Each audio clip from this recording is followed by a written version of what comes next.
What's up, guys? Welcome back to another deep dive into the shocks that we tested during our Shock Value Series 2. We'll put the link for that in the description. I'm Braden from Overland Outfitters. This is Ian from Wheel Every Weekend. And we were out there blind testing these shocks. If you haven't seen our main test yet, you should definitely watch it. There's a lot of good times in there. But for now, we're gonna get deep into the Eibach Pro Series, Stage 1. So, yeah, with these, they were kind of average, I'd say. They were better than stock. They were worse than others in the series. They're an upgrade, but they're not really the best you can get for your money, I'd say. Yeah, unfortunately, I'm not sure how much of an upgrade they are over stock, and I had really high hopes for Eibach's product because I run their springs on literally everything, and I think so does everyone, pretty much. These are made in the USA. It says they're individually dyno tested. If they just revisited the valving, I think that this could be a fantastic product from them. Yeah. So I'm disappointed in that. I like Eibach quite a bit as a company. For sure. So I was really hoping for them to do well. Yeah, these Eibachs are actually very similar to the 5100s in how they're built, in like kind of everything about them. I would say their coils are better just because you're not using a stock coil off your old rusty truck. Yep. You're using a brand new nice Eibach coil. But as far as the rest of the construction, they're really similar to the Bilsteins, yet they performed quite a lot worse actually. Yeah. So it's really interesting to see. And at a higher price point, too. That's true, yeah. So they cost more, and they weren't as good. I think a big part of the extra cost is the coil. I believe so, yeah. Yeah, I think if you didn't have the coil, the price would be really comparable. Yeah, I think it'd be pretty much the same, but it's crazy to me that the brand new coil, and we got these things to settle, everything was set to the same lift height. And we tried to keep it as consistent as possible that we can. And yeah, man, I had really high hopes for these, honestly. So we started off testing these on the road, and honestly, on the road, they're fine. They're great. There's really nothing wrong with them. I mean, that was the case for 5 out of 6 shocks that we tested, and nothing really special to say about them there. If you're looking for on-road performance, I probably wouldn't even recommend upgrading your shocks in the first place, but if you are, these will be fine. But as soon as we got into Razor Burn, which is our second test, they definitely displayed a lot more drawbacks than some of the other ones that we tested. They were a bit rougher, they were a lot bouncier. We found that they topped out and bottomed out quite a lot more frequently than some of the other options. One of the shocks that we tested, which was actually test 2, was really similar to these ones, but without the bottoming and topping.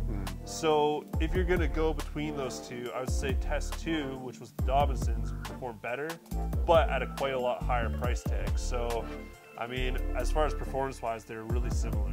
Yeah, it's the only thing I noticed difference between the two of them, honestly, was just this one had a ton more spring force, like unmetered spring force. So if you had told me that test 2 and 3 were the same shock and we put a heavier rate coil on test 3, that's how I would expect it to ride.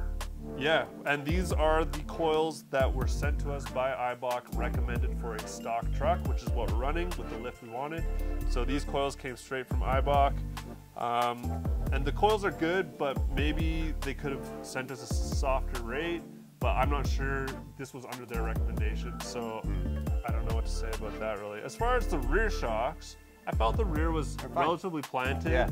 I like that they come with boots for the shaft. Look at that bushing, I love these bushings that have the step in them, because that sits right into the rear shock mount, and they're really big and robust compared to some of the other shocks we've tested. Nice nylocks on it too. I appreciate that. Let's pull this boot down. Oh baby. Come on. I can get this. Heel sag. Oh yeah. Come on. Oh, there. Oh, yeah. So yeah, the shaft is what you'd expect. Really, they're actually like got this black. That's interesting. They're like nitrile coated or something weird.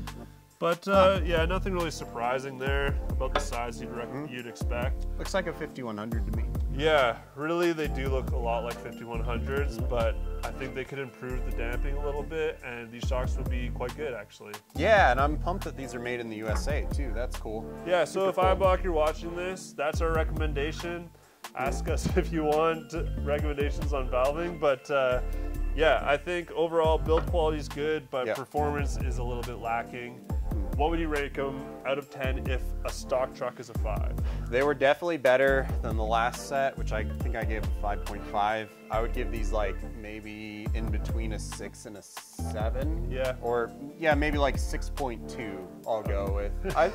Honestly, there's a lot of room for improvement, and this is also like, Eibach is kind of new to making shocks. They've been making springs forever for, you know, everything from other shock manufacturers to race teams to everything. They make springs for it all. And I know that shocks is like kind of a new venture for them as of a couple of years ago. So you can't expect them to be out of the gate better than like the company that invented shocks. You know, it's kind of unfair. So I think they have room to grow, and I'm excited to see what they do. For sure, I agree with that. I would agree with your rating. I mean, I know I rated the last ones at like a 6. Yeah.